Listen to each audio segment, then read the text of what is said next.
Test cricketer যারা তাদের স্যালারিটার ব্যাপারটাকে আমরা বিশেষভাবে নজরে দিয়েছি। শেখ হাসিনা স্টেডিয়ামের নাম চেঞ্জ করে বলা হবে এখন ন্যাশনাল ক্রিকেট গ্রাউন্ড। আলাইকুম, আপনারা জানেন যে আমাদের 18তম মিটিং আজকে হয়েছে। হ্যাঁ, সো এইখান থেকে কিছু ডিসিশন নেওয়া হয়েছে যেটা আপনাদের এখন ব্রিফ করা হবে। আমাদের প্রথমে আমরা আসি যে ক্রিকেট অপারেশনে কিছু ডিসিশন নেওয়া হয়েছে, সেটা ফাইন বাই আপনাদের আপডেট করছে। থ্যাংকস আফ্রিকা অ্যান্ড সবাইকে আসসালামু আলাইকুম।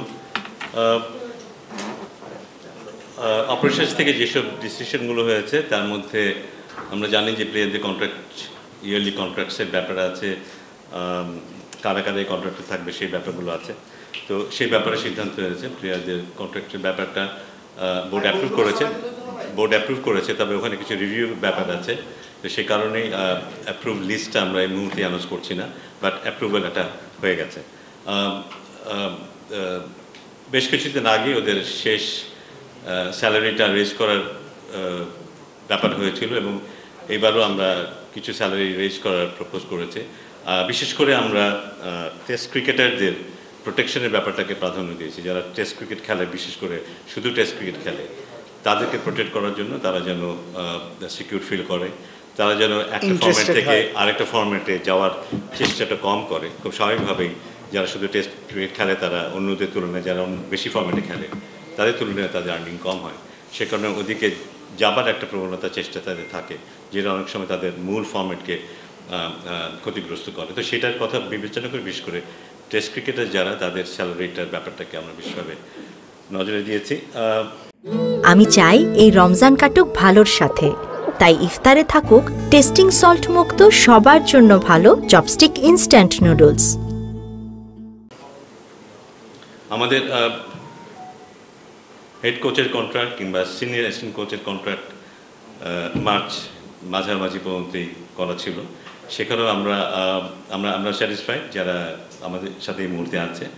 তো তাদের সাথে আমরা আবার যোগাযোগ করব এবং এর বাইরেও যদি তাদের সাথে যোগাযোগ করে যদি তাদের সাথে আমরা একটা সে ধরনের আন্ডারস্ট্যান্ডিংয়ে আসতে না পারি, সেক্ষেত্রে হয়তো আমাদের বাইরে চিন্তা করতে হবে। এবার আমরা আশা করছি যে যারা আমাদের সাথে ছিলেন তাদের সাথে আমরা একটা সন্তোষজনক আলাপ আলোচনার মধ্যে একটা সমাধান খুঁজে পাব।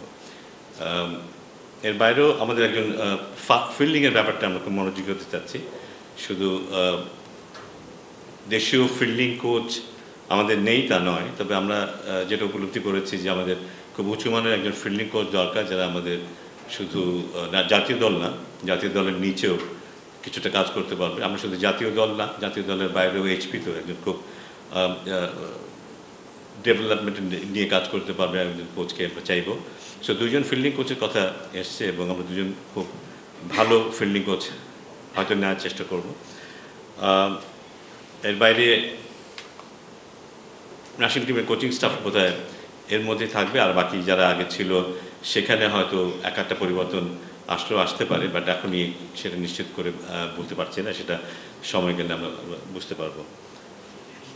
আর ন্যাশনাল সিলেকশন প্যানেল থেকে হান্নান সরকার পদত্যাগের চিঠি দিয়েছিল, সেটা বোর্ড অ্যাপ্রুভ করেছে। সো আমাদেরকে এখন একজন নতুন সিলেক্টর খোঁজ করতে হবে, সেটা আমরা করব। আর মোটামুটি এটাই ছিল ক্রিকেট অপারেশনসের সিদ্ধান্তগুলো আজকের বোর্ড মিটিংয়ে। আর এর বাইরে যেগুলো আছে এগুলি হয়তো ইফতেখার আপনাদেরকে কনভে করবে। আর যে কয়েকটা ডিসিশন নিয়েছে, যে একটা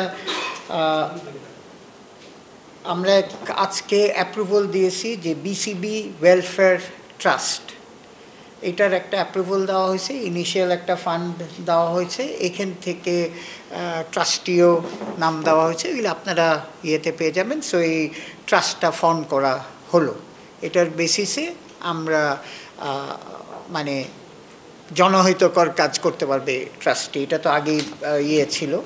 দ্বিতীয় হচ্ছে যে ফার্স্ট ক্লাস ক্রিকেটারদের, আমরা যে 100 জন ফার্স্ট ক্লাস ক্রিকেটারদের যে স্যালারি দেওয়া হয় সেটার লিস্টটাকে রিনিউ করার জন্যে সিলেক্টর প্যানেল আমাদের যাদের দিয়েছি সেটার অ্যাপ্রুভ করা হয়েছে। তারপরে আপনার extension of employment of team coach Shahed Mahmud, spin bowling coach, game ডেভেলপমেন্টের তার 6 মাসের এক্সটেনশন করা হয়েছে। তারপরে মুশতাক আহমেদের কোচ, যেটা আমাদের লেগ স্পিনার, তার কন্টিনিউ করা হবে।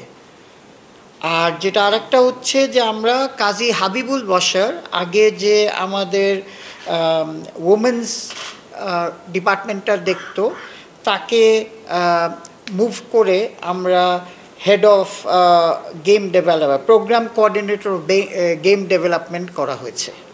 আর আরেকটা হচ্ছে যে আরেকজন আমরা Fouzia Huda, strength and conditioning coach, Bangladesh women's national টিমের জন্যে 6 মান্থের জন্য অ্যাপয়েন্টমেন্ট করা হয়েছে, তাকে দেখা হবে তারপরে যদি ইয়ে হয়। তারপরে আরও 3টে ফিজিওথেরাপিস্ট নতুন অ্যাপয়েন্টমেন্ট করা হয়েছে কন্ট্রাকচুয়াল বেসিস। আমরা কিছু আমাদের মেডিকেল ডিপার্টমেন্টের এইসব ফিজিওথেরাপিস্ট এবং আদারদের তাদের ক্যাপাবিলিটি ইমপ্রুভ করার জন্য আমরা তাদের ফরেনে ট্রেনিং করার জন্য পাঠাবো, সেটাও অ্যাপ্রুভাল হয়েছে। আরেকটা ইয়ে হয়েছে যে আপনার আপনারা জানেন যে একটা সার্কুলার হয়েছে ফ্রম গভর্নমেন্ট, হ্যাঁ, সেটার পরিপ্রেক্ষিতে আমরা শেখ হাসিনা স্টেডিয়ামের নাম চেঞ্জ করে আমরা যেটাকে বলা হবে এখন এনসিজি, ন্যাশনাল ক্রিকেট গ্রাউন্ড, এটা করা হয়েছে। আর কিছু আপনার ওই যে কাবাডি ডিভিশনাল, হ্যান্ডবল ফেডারেশন, তারপরে আমাদের ফর্মার বিসিবি কাউন্সিলর মেম্বার, উনি অসুস্থ, তারপরে Sadia Isman, wife of late Mazharul Islam Mridul, তার বাচ্চার স্কুলিংয়ের দায়িত্ব আমরা নিচ্ছি। মৃদুল ওয়াজ বাংলাদেশ টিমের ক্রিকেটার, তার এইগুলি অ্যাপ্রুভাল হয়েছে। সো বেসিক্যালি আপনার এই কতগুলি জিনিসে আমরা আজকের ডিসকাশন ছিল আর অ্যাপ্রুভাল হয়েছে। অপারেশনস থেকে যেসব ডিসিশনগুলো হয়েছে তার মধ্যে আমরা জানি যে প্লেয়ারদের কন্ট্রাক্ট, ইয়ারলি কন্ট্রাক্টসের ব্যাপার আছে, কারা কারা এই কন্ট্রাক্টে থাকবে সেই ব্যাপারগুলো আছে। তো সেই ব্যাপারে সিদ্ধান্ত হয়েছে প্লেয়ারদের কন্ট্রাক্টের ব্যাপারটা বোর্ড অ্যাপ্রুভ করেছে, তবে ওখানে কিছু রিভিউ ব্যাপার আছে। তো সেই কারণেই অ্যাপ্রুভ লিস্টটা আমরা এই মুহূর্তে অ্যানাউন্স করছি না, বাট অ্যাপ্রুভাল এটা হয়ে গেছে। বেশ কিছুদিন আগে ওদের শেষ স্যালারিটা রেজ করার ব্যাপার হয়েছিল এবং এবারও আমরা কিছু স্যালারি রেজ করার প্রপোজ করেছে।